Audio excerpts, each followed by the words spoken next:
नमस्कार, आप देख रहे हैं जवाब तो देना पड़ेगा और आपके साथ में विजेंद्र सोलंकी। सियासी जहर क्या वाकई में यमुना के अंदर घोला जा रहा है? वो यमुना जो सूर्य की पुत्री है, यमराज की बहन और भगवान श्री कृष्ण की प्रियाओं में से एक है। यमुना मां की महिमा अपरंपार है। मां यमुना जिस पर प्रसन्न हो जाए, कहते हैं उसकी अकाल मृत्यु टल जाती है और वो जन्म और जन्मांतर के पापों से मुक्त हो जाता है। यमुना मां की कृपा जिस पर हो जाए तो उसकी 7 पीढ़ियां भी पाप मुक्त हो जाए। लेकिन सियासी तौर पर क्या मुमकिन है कि जो यमुना को साध जाएगा वही सत्ता के सिंहासन पर पहुंच जाएगा? क्योंकि पौराणिक मान्यता के अनुसार यहां पर असित मुनि का आश्रम भी था और उन्होंने तप करके मां यमुना को कलिंद पर्वत से प्रवाहित होने के लिए आवाहन किया। जो यमुना भू भव और भवस्व तीनों ही लोकों में बहती हो, क्या वाकई में वो मलिन है? क्या वाकई में जहरीली है? अगर हां तो किसी ने जहर घोला, और जहर क्या वाकई में वो हर कोई पी रहा है जो यमुना का पानी पी रहा है? अगर ये वाकई में सही है तो क्या सरकारों ने यमुना को जहरीला होने से रोकने के लिए कुछ किया, उस जहर को खत्म करने के लिए कुछ किया, या सिर्फ यमुना के पानी को लेकर सियासी जहर घोलने की कोशिश की जा रही है? आज बात इसी मुद्दे पर।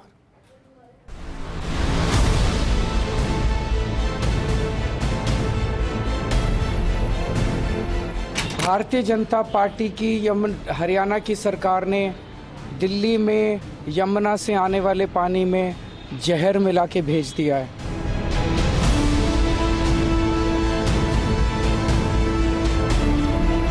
अरे वही केजरीवाल था जिसने पहले ही चुनाव के अंदर ये कहा था कि यमुना को साफ करूंगा। अगले चुनाव में कहा कि मुझे एक और समय दे। अनर्गल प्रचार करते हुए कोई भी मुंह में आए वो आरोप लगा दे, ये आरोप असहनीय है।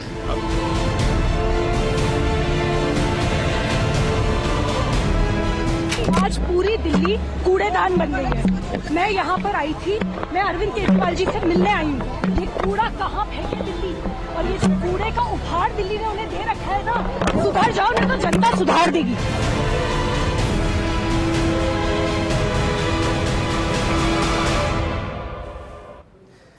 तो मुस्कुराइए अगर आप दिल्ली में हैं, क्योंकि दिल्ली की सरकार बार बार वादे करके भूल जाती है और दिल्ली से जो सरकार देश में चलती है वो दिल्ली पर क्या वाकई में वापस काबिज होगी?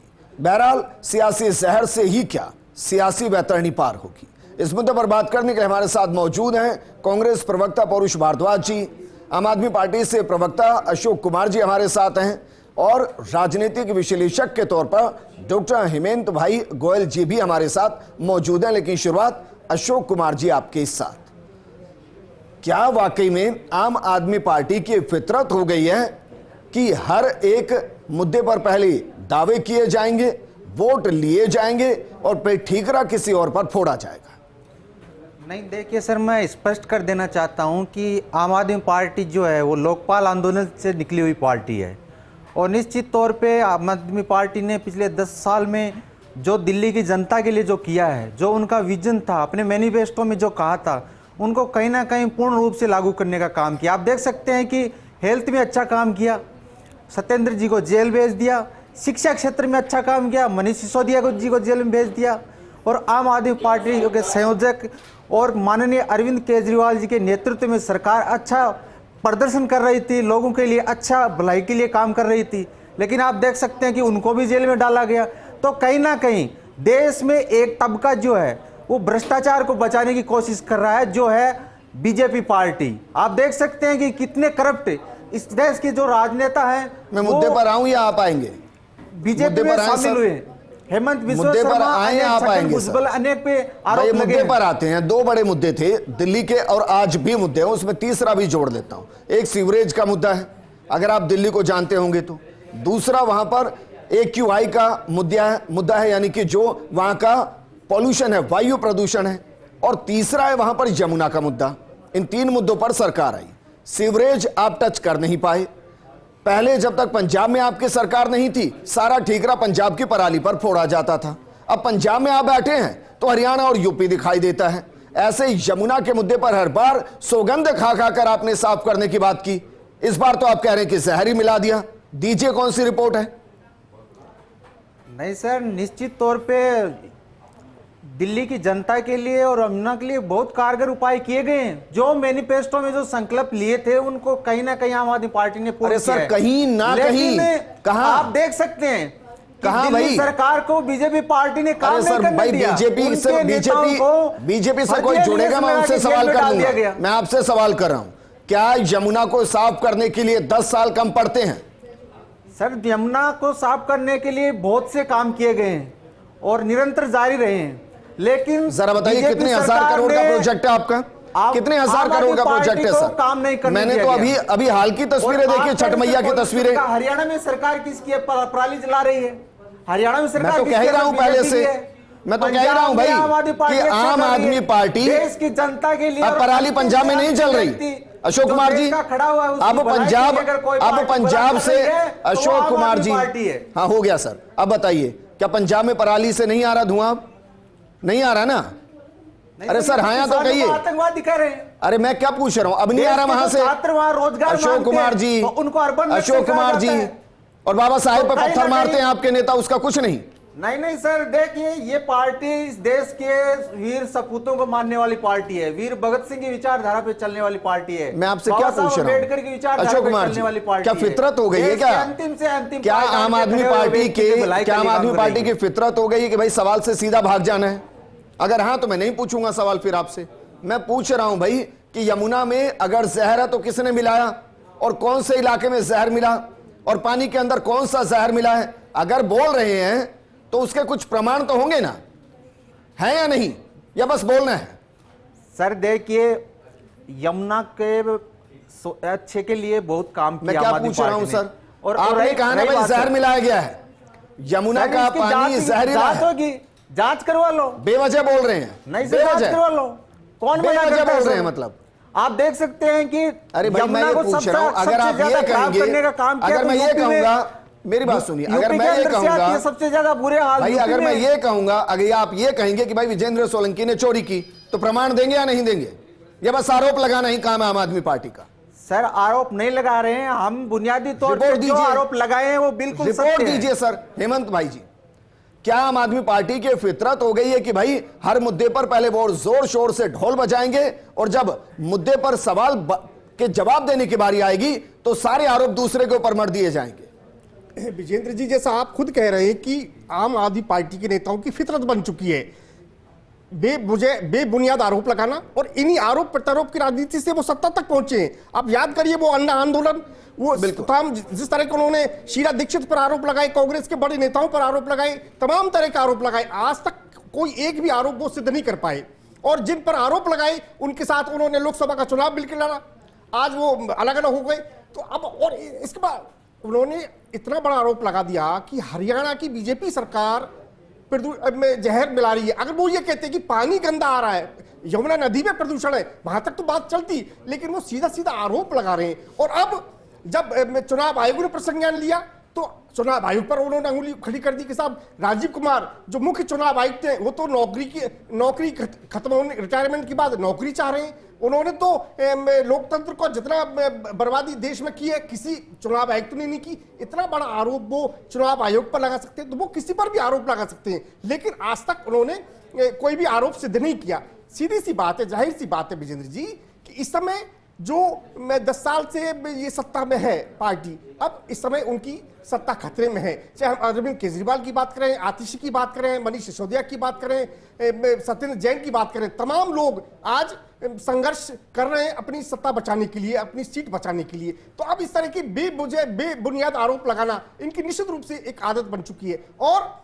जनता की, दिल्ली की जनता त्राही। लेकिन आपको लग रहा है इस बार फंस गए? क्योंकि अगर इलेक्शन कमीशन ने पूछ लिया कि भाई प्रमाण दीजिए, पहले तो कहां से सैंपल लिया, उसमें कौन सा जहर मिला है, और अगर वो जहर था तो आपने दिल्ली वासियों को बचाने के लिए आपके इंजीनियर्स ने कौन सा काम किया है, वो रिपोर्ट पेश कीजिए। जी, जो संज्ञान, जो प्रश्न चुनाव आयोग ने किए उनमें तो निश्चित रूप से अरविंद केजरीवाल फंस चुके हैं। लेकिन अब चूंकि वो खुद जानते हैं कि ज्यादा से ज्यादा क्या होगा, मुझे 2 दिन चुनाव प्रचार करने से रोकेंगे, लेकिन वो जनता में फंस चुके हैं। जिस तरह की एंटी इनकन्वेंसी, अब यमुना नदी को साफ करने का उन्होंने, वो तो खुद कबूल कर चुके हैं कि भाई 3 जो वायदे मैंने 2020 में किए थे मैं उनको पूरा नहीं कर पाया। ये मैं बिल्कुल दिल्ली की सड़कें यूरोप की तरह बना दूंगा, मैं घर घर पेयजल सप्लाई का समाधान कर दूंगा और यमुना नदी की सफाई करवा दूंगा। तीनों वो वायदे पूरे नहीं कर पाई और खुद उन्होंने माफी मांगी कि भाई हम 2.5 साल तो हमारे कोरोना में निकल गए और 2.5 साल बाद हमारे सरकार मंत्री लोग जेल में चले गए, तो वो खुद माफी मांग चुके हैं। तो उनकी ये फितरत बन गई, पहले आरोप लगाना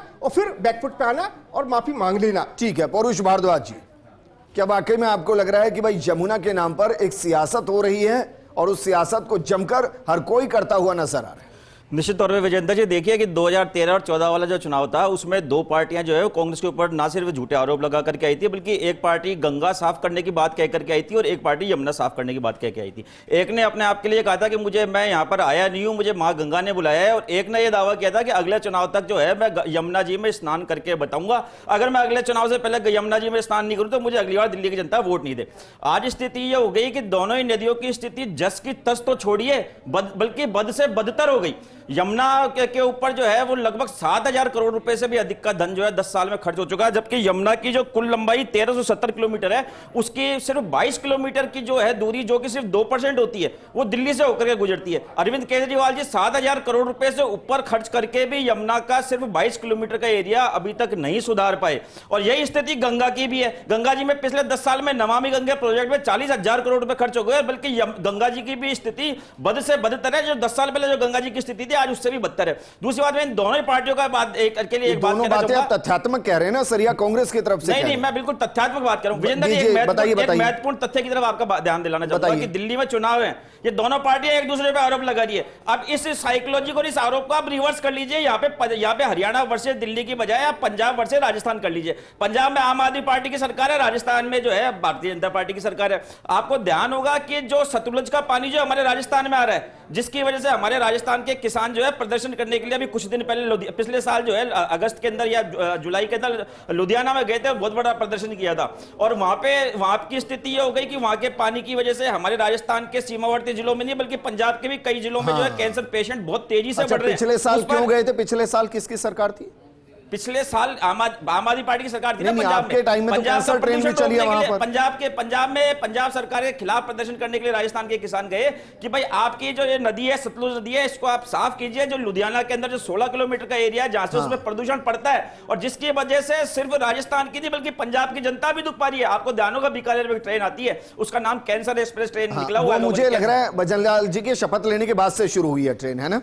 ट्रेन तो शुरू पहले से हुई है। आप इस बात को सर तभी शुरू हुई है, मान लीजिए आप इस बात को। गवर्नमेंट किसकी है? पंजाब। मैं क्या कह रहा हूं, मान लीजिए आप इस बात को। सतलुज नदी के प्रदूषण का कारण तो वहां की पंजाब सरकार है ना, राजस्थान सरकार थोड़ी ना, चाहे वर्तमान की सरकार हो चाहे वहां की सरकार हो। बाद में आरोप प्रत्यारोप की कर रहा हूं कि आज जो दिल्ली के अंदर जो भारतीय जनता पार्टी और आम आदमी पार्टी जो एक दूसरे पे आरोप प्रत्यारोप कर रहे हैं, आम आदमी पार्टी ने दिल्ली में चुनाव है। पौरुष भारद्वाज जी, भाई पौरुष भारद्वाज जी, अगर आम आदमी पार्टी इतनी ही झूठी है तो आम आदमी पार्टी पहली बार जब अरविंद केजरीवाल ने मुख्यमंत्री की शपथ ली थी, किसके साथ गठबंधन से ली थी? मैं आपसे इस बात को कहता हूं कि जब आम आदमी पार्टी ने जब पहली बार गठबंधन मैं आपसे कह रहा हूं ना, आपकी बात का जवाब दे रहा हूं ना, अन्ना आंदोलन के आड़ में जब अरविंद केजरीवाल जब आंदोलन कर रहे थे तो क्या भारतीय जनता पार्टी के लोग, संघ के लोग जाकर के उनकी सभाओं का हिस्सा नहीं बनते थे? तो फिर आप इस बात को कहिए कि उस समय भारतीय जनता पार्टी जो उस समय अरविंद केजरीवाल के पीछे जो है छुपी छद्मवेश में उसके साथ खड़ी हुई थी, आज के खिलाफ क्यों खड़ी हुई है? किसने शपथ दिलाने में सहायता की? कांग्रेस ने ना। अभी 6 महीने पहले हरियाणा में चुनाव हुए, सेंटर के चुनाव हुए, कौन था साथ में? कौन था साथ में?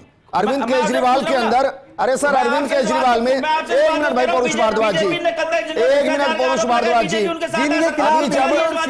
जब एक बड़ा फोटो खिंचाया जा रहा था तब दिखाई नहीं दिया। आज उसको राज्यसभा का सांसद क्यों बना रखा है? इस बात का जवाब आलोक वत्स साहब बीजेपी से हमारे साथ जुड़ गए हैं। आलोक वत्स साहब, गजब की स्थिति है भाई। मैं इस पर टिप्पणी नहीं करूंगा कि कांग्रेस और आम आदमी पार्टी कब भाई भाई हो जाते हैं, कब याराना होता है और कब दुश्मन हो जाते हैं, लेकिन मेरा सवाल यह है, क्या वाकई में यमुना का पानी गंदा है? और अगर गंदा है तो क्या उसको साफ करने की जिम्मेदारी सिर्फ दिल्ली की सरकार की है, हरियाणा की नहीं, और आगे जहां बहता हुआ जाता है वहां की नहीं? देखिए जितेंद्र जी, मैं एक चीज बड़ी साफ गोई से कहना चाहता हूं कि अभी कांग्रेस के हमारे पौरुष भाई बड़ी जोर जोर से कह रहे थे कि बीजेपी और आम आदमी पार्टी ने इन नदियों को गंदा किया है। तो मैं इनसे सिर्फ इतना ही पूछना चाहता हूं कि लोकसभा के चुनाव के वक्त क्या जमुना निर्मल हो गई थी, स्वच्छ हो गई थी? जो ये एक दूसरे की तारीफ की पुले बांधते थकते नहीं थे। जी, political Lok Sabha and politically divorce in Vidhan Sabha, ये देश की जनता को क्या दिखाना चाह रहे हैं? ये कौन सी राह पे ले जाना चाह रहे हैं? हम तो पहले भी कह रहे थे कि जमुना साफ नहीं हुई, आज भी हम उस स्टैंड पे कायम है। जी, जितनी बातें इन्होंने कही थी केजरीवाल जी ने कि मुझे पंजाब की सरकार आ जाएगी तो मैं पराली से खाद बना दूंगा, वो खाद तो क्या बना, दिल्ली का AKU हाईएस्ट हो गया भारत में। उसके बाद इन्होंने कहा था कि MCD नहीं मिलने से मुझे काम करने में परेशानी हो रही है। दिल्ली की जनता ने इनको MCD में प्रचंड साइट्स की ऊंचाई बढ़ गई है लेकिन घटी नहीं है। इन्होंने हर गली मोहल्ले में शराब की दुकान खोल दी, 1 पर 1 फ्री कर दिया। उस घोटाले में इनके 3 मंत्री, 2 मंत्री, डिप्टी चीफ मिनिस्टर आज भी सुप्रीम कोर्ट की नजर में विचाराधीन कैदी हैं, बेल पे बाहर आए हैं, केस से बरी नहीं हुए हैं। तो इस तरीके की सारी बातें, आज दिल्ली की सड़कों का क्या हाल है? जी, नहीं, लेकिन मेरा सवाल ये है सर, जब हरियाणा से पानी जब दिल्ली में एंट्री कर रहा है तो वो एसिडिक है या नहीं है? सवाल सिर्फ इतना है। जब हरियाणा से पानी चलता है तो इतना प्रदूषित नहीं रहता है जितना दिल्ली आके हो जाता है। मतलब प्रदूषित तो होता है ना, वेस्ट मटेरियल उसमें जा रहा है, सारा इंडस्ट्रियल वेस्ट मटेरियल उसमें जा रहा है। ठीक, झाग है बिल्कुल। आप देखिए बराज के ऊपर सफेद झाग के फॉर्म में जमुना बह रही है। ठीक, उसके बाद आपने ये मतलब मैं ये कह रहा हूं कि भाई अगर कोई सरकार एक नदी को बर्बाद करने पर तुली है तो सेंटर की सरकार उसमें कुछ नहीं कर सकती, वो सिर्फ देखेगी कि भाई नदी कितनी बर्बाद हो रही है। मतलब कोई जिम्मेदारी नहीं है ना। दिनों में पानी, आलोक जी, सेंट्रल का भी बराबर का योगदान होता है। यमुना को साफ करने के लिए खाली दिल्ली सरकार जिम्मेदार नहीं है, आपकी केंद्र सरकार भी बराबर की जिम्मेदार है। सेंट्रल का बजट भी आता है, सेंट्रल की एजेंसीज भी होती है मॉनिटरिंग करने वाली। गर्मी के दिनों में पानी की किल्लत हुई तो टैंकर माफिया का तांडव आपने भी देखा विजेंद्र जी, आपके भी चैनल पे खूब जोर शोर से चला। उसके बाद जब बारिश का मौसम आया तो ITO से लेके कनॉट प्लेस तक नी डीप पानी था, एक भी नाले की गारज की सफाई नहीं हुई थी। करोल बाग में एक IAS प्रशिक्षु डूब के मर गया। तो ये सारी चीजें इनकी उलट हो गई। भाई ये तो मुझे लग रहा है एक दो शहर को छोड़ दिया जाए तो हर जगह की यही हालत है सर। मुंबई भी डूब जाता है, राजस्थान के भी कई हिस्से डूब जाते हैं सर, मध्य प्रदेश का भी कई हिस्से डूब जाते हैं। वो तो मुझे लग रहा है पूरे देश का कमोबेश एक सा ही हाल है और ड्रेनेज सिस्टम सब जगह ही एक जैसे। लेकिन क्या वाकई में, मेरा जो सवाल है, मेरा सवाल यह है कि हेमंत जी, क्या जो सीवरेज ट्रीटमेंट प्लांट्स होते हैं जो उस पानी को वहां जाने से रोकते हैं, क्या वो दिल्ली सरकार डेवलप कर ही नहीं पाई? क्या इंडस्ट्रीज को चिन्हित ही नहीं कर पाई? क्या उनमें वो डर पैदा ही नहीं कर पाई कि उनके जहर को नदी में जाने से रोक दिया जाए? सही बात है, वो सारे तो खुद अपने बयान में कबूल कर चुके हैं कि हम ये काम नहीं कर पाए क्योंकि उनको इन सब चीजों से सरोकार था ही नहीं। तो हरियाणा के सिर पर ठीकरा क्यों फोड़ रहे हैं फिर? हाँ, तो ये फितरत है अरविंद केजरीवाल का, यही तो पॉलिटिक्स है। इसी आरोप प्रत्यारोप की राजनीति से आगे बढ़े हैं वो। तो हरियाणा सरकार पर वो पहले वो पंजाब की सरकार पर प्रदूषण के लिए ठीकरा फोड़ते थे, जब वहां सरकार उनकी आ गई उन्होंने वो छोड़ना बंद कर दिया, अब वो हरियाणा सरकार पर ठीकरा फोड़ रहे हैं। तो तमाम इस तरह की बातें हैं। लेकिन कुल मिला के अरविंद केजरीवाल जिस तरह से संकट में है और जिस तरह के आरोपों से वो घिरे हुए हैं, तमाम तरह के घोटाले उन पर चाहे शराब घोटाला हो, पर बस घोटाला हो, जल निगम घोटाला हो, CCTV कैमरे घोटाला हो, तमाम तरह के घोटाले के आरोप उन पर लगे हुए हैं। उनकी जो एक ईमानदार नेता की जो छवि जो उन्होंने गढ़ी, जिस तरह से वो मुखौटा उतर चुका है, वो खुद परेशानी में है।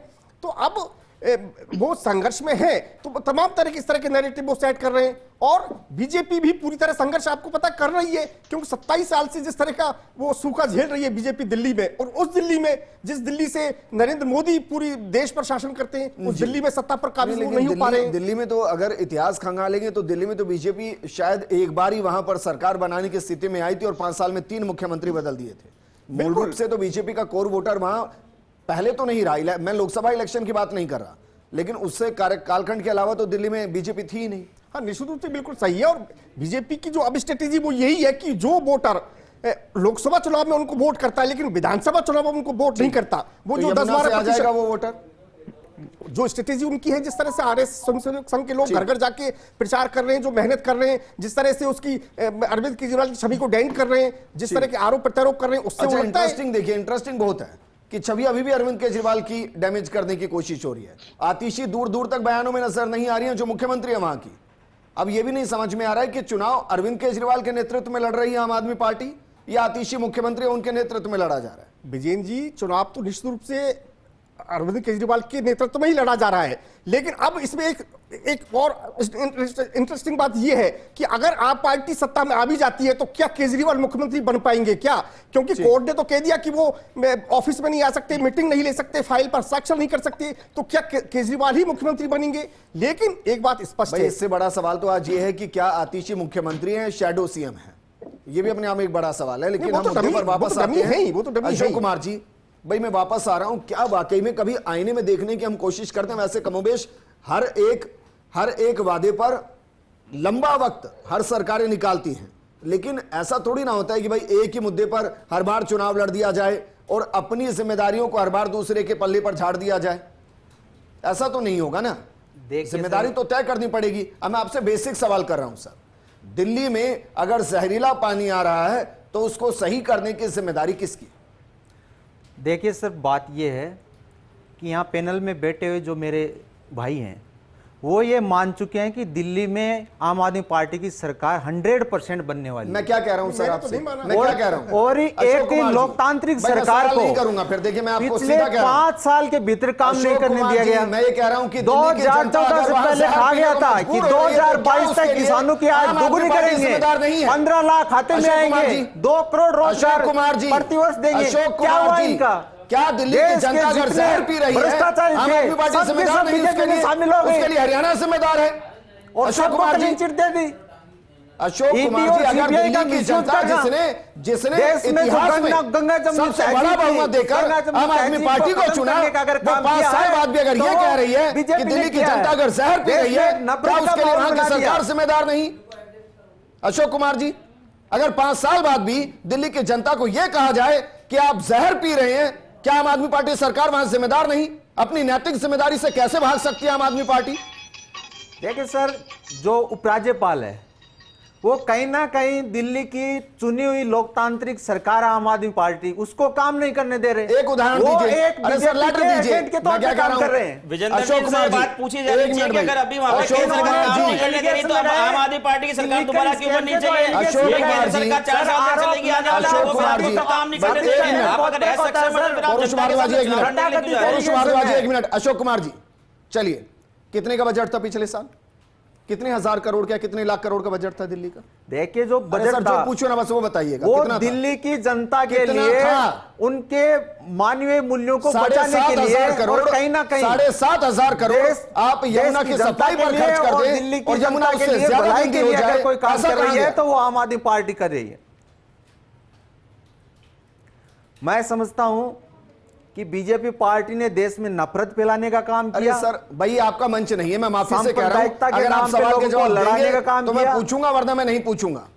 मैं आपसे बहुत क्लियर पूछ रहा हूं, भाई बताइए ना, अगर 10 साल के बाद भी, सर हमारा 3 बार कसूर क्या मुख्यमंत्री है? बनने के बाद भी अगर आप यमुना को साफ ना कर पाए, महिलाओं के क्या लिए वहां बस जिम्मेदारी सुविधा नहीं फ्री लेंगे? कर रहे हैं, शिक्षा के क्षेत्र में हम चलिए, अच्छा काम इस कर रहे पर हैं, आ जो जाते पूरी हैं, दुनिया कोई में बात नहीं, मॉडल आपका बन मन इस चुका पर है है। तो आप देख सकते हैं स्वास्थ्य क्षेत्र में हमने अच्छा काम किया, हमारा कसूर क्या है सर? अशोक कुमार जी, कितने सीसीटीवी कैमरे लगे दिल्ली में? सर देखिए, आंकड़ा दीजिए सर। सीसीटीवी कैमरे लगे हैं, पर बात करती है ना आम आदमी पार्टी, कहीं ना कहीं महिला सेफ्टी के लिए, बच्चों की सेफ्टी के लिए, और दिल्ली की जनता के लिए अच्छा काम किया। निर्भया फंड, अरे सर रुकिए भाई, आप एक एक मुद्दा उठा रहे हैं ना। निर्भया फंड का कितना पैसा अलॉट हुआ दिल्ली को और उसमें से कितना खर्च किया आम आदमी पार्टी ने? दीजिए आंकड़ा। सर देखिए आज देश में क्या हालात हैं, फिर वही बात। जिन राज्यों में बीजेपी की गवर्नमेंट है वहां फिर पे वही बात। दलितों के साथ एट्रोसिटी हो रही तो है। मतलब किस आम प्रकार आदमी से पार्टी, महिला क्राइम बढ़ रहे आम हैं। आदमी पार्टी सिर्फ सफेद उनको रोकने कमीज का काम पहनेगी, किसका है? अंदर के दागों को नहीं दिल्ली के देखेगी। अंदर जो पुलिस है वो किसके कंट्रोल में है? सेंटर के अधीन है। हेमंत वो जी, क्या कर रही है? क्या यही आम आदमी पार्टी की रणनीति है कि आप उनसे कोई सवाल कर लीजिए, जो आंकड़ों के आधार पर बात करने की बात करती है वो अपनी सरकार का एक आंकड़ा नहीं देती है? विजेंद्र जी, अभी आप पार्टी के ये प्रवक्ता कह रहे हैं कि साहब उपराज्यपाल ने काम नहीं करने दिया। अरे भाई, आपने जो शीश महल बनाया वो आपने कैसे बना लिया? वहां तो आपने करोड़ों रुपए खर्च कर लिए, वहां तो आपको उपराज्यपाल आड़े नहीं आए ना। कोई शीश महल नहीं है सर, वो एक सरकारी आवास है। एक मिनट भाई, और वो मैं उस पर नहीं जा रहा, वो अरविंद जनता ने केजरीवाल चुना का कोई इसलिए प्राइवेट अलॉट घर हुआ नहीं है है सर, वो मुख्यमंत्री आवास है। दिल्ली का कोई भी मुख्यमंत्री आएगा वहां रहेगा, उन सुखों को भोगेगा, ऐसा नहीं है सर। मैं उस पर नहीं जा रहा, लेकिन मैं मुद्दे पर वापस आ रहा हूं। आप इनसे कोई सवाल कर लीजिए, वो दूसरी सरकारों के आंकड़े गिनाएंगे, अपनी सरकार के आंकड़े ही नहीं देते। नहीं, बिल्कुल नहीं देते, क्योंकि आंकड़े नहीं है ना उनके पास सामने ये सारे प्रश्न उनके सामने खड़े हैं ना। चाहे शराब, गली गली में शराब की दुकान उन्होंने खोल दी, उन्होंने पानी घर घर पानी पहुंचाने की बात की, वो नहीं कर पाए। वो तो उनके सामने सवाल तो खड़े रहेंगे, प्रश्न का उत्तर कहां से वो देंगे? क्या वाकई में आपको लग रहा है कि आम आदमी पार्टी ने अपने वक्त को उस तरीके से जनता के बीच में नहीं डाला और उसको लगा कि 4 मुफ्त की योजनाओं को अगर लागू कर दिया जाएगा तो जनता उनको वोट देती चली जाएगी, और उसी जो बड़े बड़े इशू थे उस पर आम आदमी पार्टी ने काम ही नहीं किया? निश्चित तौर पे विजेंद्र जी देखिए, बिल्कुल आपने जो बात कही बिल्कुल सत्य बात है। जो दिल्ली का बेसिक इंफ्रास्ट्रक्चर था, आज चाहे भले ये लोग शिक्षा की बात कर ले, मैं इनसे सवाल पूछना चाहूंगा कि जो शीला दीक्षित जी की सरकार ने जो स्कूल बनाए, क्या आपने उसके बाद में एक भी स्कूल बनाया? नहीं बनाया। शीला दीक्षित जी की सरकार ने दिल्ली में जो पुल बनाए, वहां पे फ्लाईओवर बनाए, क्या उसके बाद आपने एक भी फ्लाईओवर बनाया? आपने नहीं बनाया। अभी आप जो दिल्ली की बसों, महिलाओं को बसों की आप बात कर रहे थे, मैं आपसे पूछना चाहूंगा कि अरविंद केजरीवाल जी की सरकार ने क्या दिल्ली में एक भी नई डीटीसी की बसें खरीदी? नहीं खरीदी। जिस समय हमारी शीला दीक्षित जी की सरकार ने दिल्ली संभाली थी उस समय 2000 बसें थी, हमने उन बसों को खरीद के 5000 तक पहुंचाया। और प्रदूषण को रोकना क्या होता है और आंकड़ा क्या होता है वो मैं आपको बताना चाहूंगा। दिल्ली में वायु प्रदूषण बढ़ा, उसके बाद शीला दीक्षित जी ने जो है एक्शन लिया, दिल्ली की 5000 बसों को सीएनजी में कन्वर्ट किया। और दिल्ली के जो निजी वाहन थे 1 करोड़ का आंकड़ा है कि जिनको डीजल से, पेट्रोल से सीएनजी में कन्वर्ट किया। ये इच्छा शक्ति होती है सरकारों के काम करने की। दूसरी बात, मैं आपसे एक बात और कहना चाहूंगा कि दिल्ली सरकार ने मात्र जिस इलेक्ट्रिक बसों को चला करके अरविंद केजरीवाल जी श्रेय लेना चाह रहे हैं, वो 726 बसें भी कॉन्ट्रैक्ट पर है, दिल्ली सरकार की खरीदी हुई बसें नहीं है। मैं आपको बात, और दूसरी बात है कि अभी हम यमुना की और गंगा की बात कर रहे थे। सफाई सरकारों की इच्छा शक्ति क्या होती है, मैं आपका एक तथ्य की तरफ ध्यान दिलाना चाहूंगा कि ब्रिटेन के अंदर एक टेम्स नदी है, उसकी जो लंबाई है वो हमारी इन नदियों से बहुत कम है, और वहां पे मात्र 824 करोड़ के बजट के अंदर उस नदी को बिल्कुल स्वच्छ वहां की सरकारों ने बना लिया। जबकि वहां पे जब गंदगी का आलम था वो यमुना से भी ज्यादा प्रदूषित थी। उन सरकारों ने चरणबद्ध तरीके से काम किया, उन सरकारों ने जनता का सहयोग लिया। बताइए एक बार, बताइए वहां की पॉपुलेशन, वेनिस की पॉपुलेशन बताइए। पॉपुलेशन से मतलब नहीं है, सरकार की इच्छा शक्ति से मतलब है ना। वहां बताइए ना पॉपुलेशन, वहां पे सरकार ने काम किया, वहां पे जनता को साथ लिया। हमारे यहाँ पे राजनीति करना चाहते हैं हम तो चला के गंगा को यमुना को पहले रखना चाहते हैं कि अगले चुनाव में सफाई के नाम पे वोट मांग सके। 7000 करोड़ रुपए आम आदमी पार्टी ने खर्च करके यमुना को साफ नहीं करे। 40,000 पॉपुलेशन ही 10 लाख हो, गंगा को साफ नहीं कर पाई। कंपैरिजन आप उस शहर से कैसे कर सकते हैं जिसके अंदर लगभग 8 करोड़ लोग रहते हो? वहां की पॉपुलेशन 10 लाख से भी नीचे, जहां का आप जिक्र कर रहे हैं। परंतु क्या हमें उनसे सबक नहीं लेना चाहिए? मुझे प्रोग्राम क्लोज करना है, आलोक वत्स, फाइनल कमेंट आपका, क्या वाकई में यमुना ही तारणहार के तौर पर बीजेपी के लिए इस चुनाव में नजर आ रही है? देखिए विजेंद्र जी, बहुत से कारण हैं जो इस बार केजरीवाल जी को सत्ता से पदच्युत करने जा रहे हैं। उसमें एक प्रबल कारण यमुना भी है, लेकिन और भी मैंने कारण आपको सर मैंने सुना नहीं, अगर आप कंफर्म करें तो आप करिए। 5 साल में आप यमुना को साफ कर देंगे अगर सरकार आई तो? देखिए, ये हमारे मैनिफेस्टो में जितनी चीजें कही गई हैं उसके तहत कार्रवाई होगी और उन चीजों पर चलिए, आप भी कंफर्म नहीं कर पा रहे हैं। शुक्रिया हमारे साथ जुड़ने के लिए पौरुष भारद्वाज जी, आपका भी शुक्रिया। अशोक कुमार जी और हेमंत जी, आपका भी शुक्रिया। सरकारें आती हैं, काम करती हैं, चली जाती हैं, लेकिन समस्या तब होती है जब एक ही मुद्दे पर कई चुनाव लड़ दिए जाते हैं और उस समस्या का समाधान नहीं होता। इलेक्शन कमीशन और जनता को यह भी तय करना चाहिए वोट डालने से पहले कि अगर कोई एक मुद्दे पर चुनाव लड़ रहा है, जनता उम्मीदों के साथ वोट दे रही है, अगर 5 साल में वो उसका समाधान नहीं देता तो उसका भी हिसाब किताब होना चाहिए। नमस्कार।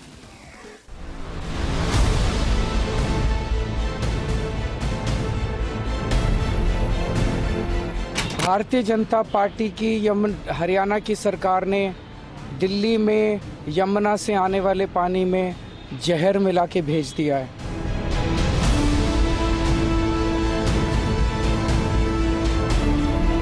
अरे वही केजरीवाल था जिसने पहले ही चुनाव के अंदर ये कहा था कि यमुना को साफ करूंगा। अगले चुनाव में कहा कि मुझे एक और समय दे। अनर्गल प्रचार करते हुए कोई भी मुंह में आए वो आरोप लगा दे, ये आरोप असहनीय है।